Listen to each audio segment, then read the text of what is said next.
Okay, we have probabilities that we're looking at. When we're doing probability, we have this notation. So this means the probability of event A. So event A is like the thing that you're looking at. So the probability of rolling a 1 on a die. And when you're finding probability, you do the number of positive outcomes or the outcomes that you want over the total number of outcomes. So like if you were rolling a die and you wanted to know the probability of rolling a 4, there's only one 4 on it, so then our probability would be 1, and then there's a total of 6 numbers on a die, so it'd be 1 out of 6 possibilities. So that's how we look at probability. We also have, this is called the probability of A or B is the same thing as the probability of the union. And that's when you're combining them together. And then we have, I ran out of space, we'll go up here. The probability of A and B, so intersection B. Those are the two ways that we notate it. And this is the intersection. And that's where they overlap. Okay. So we have this rule. Both of those are the same thing. One is written with the notation and one is written with the words. So this is our addition rule, that the way that you find A or B is you take each probability individually and then subtract their overlap, which on a Venn diagram, if you're looking at this is A and this is B, your probability of A happening is this portion. Your probability of B happening is this portion, but I double counted right here, so we need to take away that double count. So that's this portion right here. Okay? And then we have, when we look at independence, something is independent if the one event doesn't impact the other event. So if I roll a dice, or a set of dice, and then I flip a coin, those are independent of each other. How I roll the die doesn't impact what's happening with the coin. So those are independent of each other. If it's dependent, one impacts the other. So if you have a bag of marbles and you take out a marble and you keep it out and then you pick another marble, those are dependent on each other. So what happens with the first marble is what impacts the probability of the second marble because you took a marble out of the bag. So we have these two ways that we can check if things are independent, because sometimes you can't tell based on the information if it's independent or not. So if these two things are true, then they're independent. Or if this is true, then it's also independent. So we call this our conditional probability. So if we look at our conditional probability, this means what's the probability of A happening, given that we know B already happened. Okay. So if we look at some examples here, we've got this Venn diagram. It represents the number of swimmers and athletic teams. So some of the swimmers are also athletics, and some of the swimmers are not on the athletics team. Okay? So if we look here, these are talking about our various probabilities that we can look here. So if I look at the probability of S, so this is representing the swimming. So if I look at our probability of swimming, we're going to have, okay, well, the probability of swimming is we've got a total of 6 that are on swimming, because it's the 4 and the 2, and then we need to figure out our total amount together. So if we do the 4 and the 6 and the 2, that gives us 12, and then if we do 12 plus the 17 that we have, that gives us a total of 29.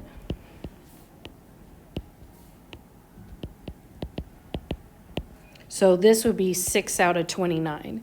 If we look at our calculator and do 6 divided by 29, if we math frac it, it doesn't go any lower or reduce your fraction. That's as low as it goes. We could also choose to write this as a decimal, so as 0.206, I'm going to round to 4 decimals. Okay. We could also choose to write this as a percent, so this would be 20.69%. All of those are acceptable ways to write your probability. When we talk about probability, probability is always between 0 and 1 or 0% and 100%. So it needs to be some number in between there. It could be a decimal or a fraction, or if you're doing it in percents, it's between 0 and 100. That's because you either have from there's possibility of it not happening at all to it 100% happening, and then values in between there. Okay? So if we look at this means what's the probability that they're swimming given that they're on the athletics. So what we only care about is looking at this athletics circle here. So there are a total of 8 athletics. So out of those 8 that are on the athletics, what's the probability that they're on swim? Well, our swim is a total of 2 of those 8, so we can reduce that to 1/4. Okay? This thing here is called the complement. Okay? This means everything that's outside of S. We have a couple of ways of notating it. This is one, not S. I could also write the word not. I could also do the probability of S with a apostrophe, which means the complement. I could also do S with a C right there. All of those mean the probability of the complement.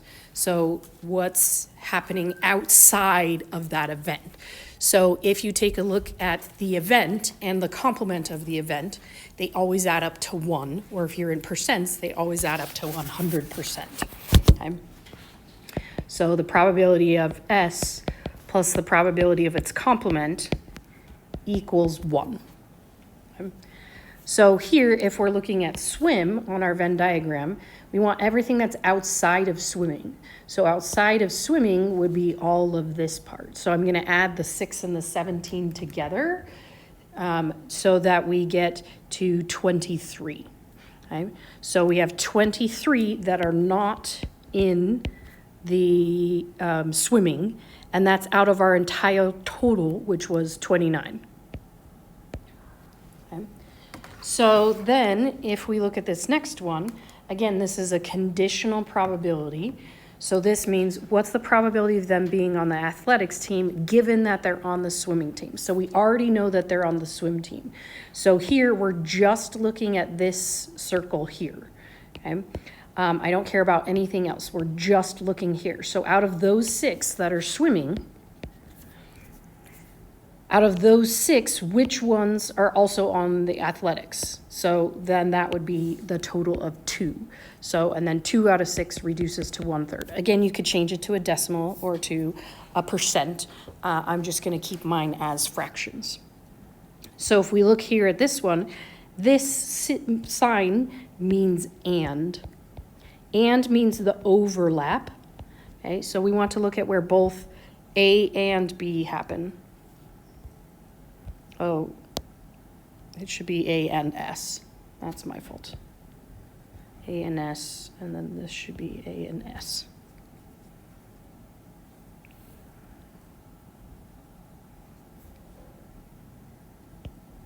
That should be an S, and then that should be an S. Sorry. Okay, so if we look here, we've got the probability that they're in athletics and swimming. So we want the overlap of the swim and the overlap of the athletics. So their overlap is right here, which is 2 out of our entire total, which was the 29. Okay? So then, if we look at the next one, we've got that we want this sign is or, which means the union, which means you're combining the 2 of them together. So I'm looking at, okay, well, we want where they're swimming, or we want where they're in athletics. So this is our formula here that we looked at earlier, where we've got this. So we're going to look at the individual probabilities and then subtract off the overlap. Okay. If you're looking at a Venn diagram, it might be easier for you just to add these 3 parts together. The not the athletics, the not the swimming, and then the overlap of the swimming. That would be another way to look at it. So here we're going to take, you can either think of it as 4 plus 2 plus 6 out of our total. Or you could think of it's the 4 out of 29, or sorry, not the 4, the 6 out of 29, which is the number of swimmers that we have. And then the 8 out of 29, which is the number of athletics, but we double counted 2 of those, so it'd be out of the 29. So either way we do it, we end up, this one is 12 29ths. And then if we do this one as well, it's also 12 29ths. So either way, we end up with our 12 29ths. Okay? If we look at this one, this is the same kind of conditional probability with that bar, meaning that given that we have the complement of A, so I want everything outside of the athletics. So if we go outside of the athletics, that's the 4 and the 17. So if we do the 4 and the 17, that gives us a total of 21 that we're looking out of. And then given that we're looking at the outside of the athletics, which is this part here, because we have the complement, which is that C part. So everything outside of the athletics, what's the probability that they're swimming? Well, that's this part here, which is the 4. Okay. If we look at this one, this is the union. So we have the union of, remember this little sign means not A. So we want everything outside of A, but also if they're in swim. Okay. So if we think, I'm going to show you with colors here. So if we think of our outside of A, that's everything here. And then if we think of everything that is in swimming, that's this part here. Okay? So when we're talking about the union, we're talking about the combined of both of those pictures. Okay? So then we have all of those added together gives us the 4 plus the 2 plus the 17. Okay? The other way that we could look at it is like the probability. So we could either do the 4 plus the 2 plus the 17 out of our total of 29, or we could look at it as, okay, well, we take the total swimming, which is 6, and then we take the total outside of athletics, which is the 4 and the 17, which is 21, but we double counted that 4, so then we would subtract 4 over the total of 29. So then when we do 4 plus 2, that gives us 6, 6 plus 17 gives us 23. Or if we look at this bottom one, if we do 6 plus 21, that gives us 27. 27 minus 4 gives us 23. So either way, we end up with 23 29ths, okay? So one of the things that you may have noticed is that anytime that you're looking at a conditional probability, all of these were out of a subtotal. So it might be helpful for you to remember that this is out of a subtotal. Okay. And this thing is what your denominator is, or on the bottom. Okay. All of these are out of the entire total.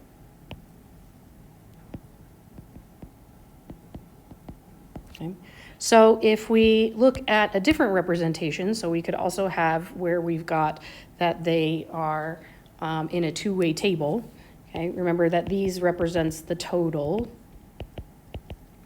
Okay. So if I want to find the probability of bus, I'm looking at my entire bus column. So there's 127 that travel by bus, and then it's out of the entire total, which is 179. If we look here at the probability of not walk, we could look at it two ways. I could say this is the same as the probability of walk, or sorry, 1 minus the probability of walk is the probability of not walk. Okay. Or I could just look at outside of walk. So if we do this, the probability of walk is this row right here. So a total of 115. So I do 1 minus 115 over our total of 179. So if we grab our calculator, we can do our alpha y equals to help us get to our fraction and pick n over d. So we're going to do 1 minus, and then we should do our alpha y equal. 115 over 179. So that gives us 0.357. I could choose to math frac it as well. So then that gives us 64 over 179. If we look at our table, we want everybody who didn't walk. Okay? So the only people that didn't walk is this column here, or sorry, this row here, which is the 64 out of the 179. So that's another way that you could have looked at it. Again, this means union, which is or, which means that we're combining the two of them. Okay, so we're combining the people that traveled by bus and the people that walked. Okay, so if we look, we can use our formula as well, that we do the probability of bus plus the probability of walk minus the probability of bus and walk. So the probability of bus, if we look at our bus column, that's the 127 over 179. The probability of walk is this row, which is 115 over the 179. And then the probability that they did the bus and walked is this part right here. So if you notice, when we looked at this and this, we double counted that 83, which is why we have to subtract it off. Okay, these all have common denominators, so I can just do 127 plus 115 minus the 83 that we overlapped, which gives us 159. So this is 159 out of 179. Okay. Now, I could have done, if I look at the table, I could have done this number and this number, so the 83 and the 44, and then the 32, and added all of those three parts together. That would be kind of like our Venn diagram part, where we can just add these three parts together. Okay?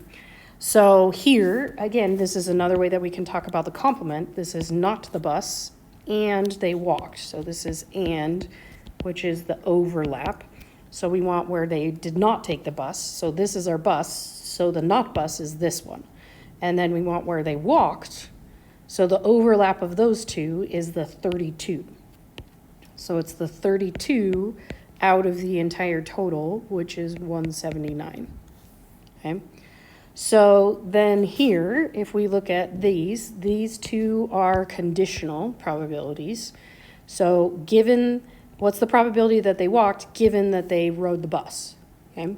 So out of the bus people, so we're only looking out of that 127 people that did the bus. So out of those that did the bus, how many also had to walk? So then that would be the 83. If we look at this one here, again, there's that bar meaning given that. So what's the probability of riding the bus given that we know that they walked? So on this one, we are just looking and saying, okay, of those that walked. So out of the 115 that walked, what's the probability that they rode the bus? So the bus is the 83. Okay. Again, these were out of subtotals. Notice our total bus people was 127, then that's what went on the denominator. Our total walk people are with the 115, and that's what went on the bottom. Notice here, these are just reversed of each other. So our top number is the same, because that's where walk and bus overlap, but our denominator was different. Okay? So if we look at what's the probability of walking, well, our walking is this row, so that's 115 out of the entire total of our 179. Okay? So then it says are walking and using the bus independent. So if it's independent, we have this formula, either one of these things that we need to check and see if that's true. So we can check our conditional probabilities, or we can check our and probability. So if we go back and we look here, we want to know are walking and the bus independent. So if we're using our conditional probability, we want to check is the probability of walk, given that they rode the bus, is that the same thing as the probability of walking? Okay. Well, we already have our values here. We have the walk bus here, so that's going to be 83 out of 127. And we're going to say, what's the probability of walking? So if we look at the probability of walking, that's 115 out of 179. So if we check, that gives us 0.65. If we look at the 115 divided by 179, that gives us 0.642. They're close, but they're not quite, so they don't match, so that means that these are dependent. Okay? If we look the other way, we could check, is the probability of A and B, is that the same thing as the probability of A times the probability of B? So in terms of our problem, that would mean find the probability that they walked and that they were on the bus, and then that should be the probability that they walked times by the probability that they were on the bus. So if we look at the walked and bus, we don't have that one, so walk and bus are here, so that would be 83 out of the 179. And then we have what's the probability that they walked, which we have as 115 out of 179, times by the probability that they were on the bus, which is 127 out of 179. So if we multiply those two things, 115 divided by 179, and then we times that by 127 divided by 179, that gives us 0.45. If I do 83 divided by 179, that gives me 0.46. Again, they're close, but they're not the same. So these are not the same. So that means that these are dependent. So those are the two ways that we can check them.